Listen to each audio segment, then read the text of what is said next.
Are still fairly strong here through Weber and Davis County. I'm still back at that place I was at yesterday, Park Lane exit in Farmington near Lagoon. Just to kind of give you a reference point, if you remember yesterday, the winds were barely moving the flag. Different story this morning, though, of course, throughout yesterday afternoon into the evening hours, where the forecast was from midnight last night until this morning, we'd have some of the strongest wind gusts, which we have been seeing stronger wind gusts, upwards of almost 70 miles per hour. As we give you an update since midnight, we have seen some wind gusts. As you can see in Park Lane, they've reached a wind gust of 68 miles per hour. So far, that's the strongest wind gusts in the valleys. That's just a report just of about a half hour ago. We've seen winds, as you can see, from South Weber at 60 miles per hour, close to 60 miles per hour at Far West. Looking at some of the higher elevations, that Logan Peak wind gust of 85 miles per hour, still the strongest one that we've seen due to this wind event. So as you mentioned, we have been seeing some wind damage,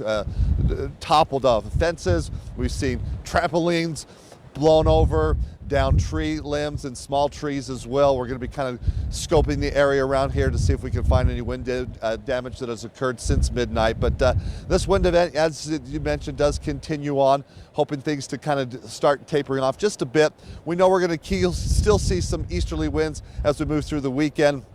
You can see some gusty canyon winds, but fortunately with this storm and with this wind event, we've seen the strong winds not as strong. You know, if we did reach peak winds of 80, 85 miles per hour, that's when we really could see some damage there. So we'll see how things go throughout the morning. We'll keep you updated on those wind gusts as well as the damage that we see. Reporting live from Farmington, meteorologist Breck Bolton.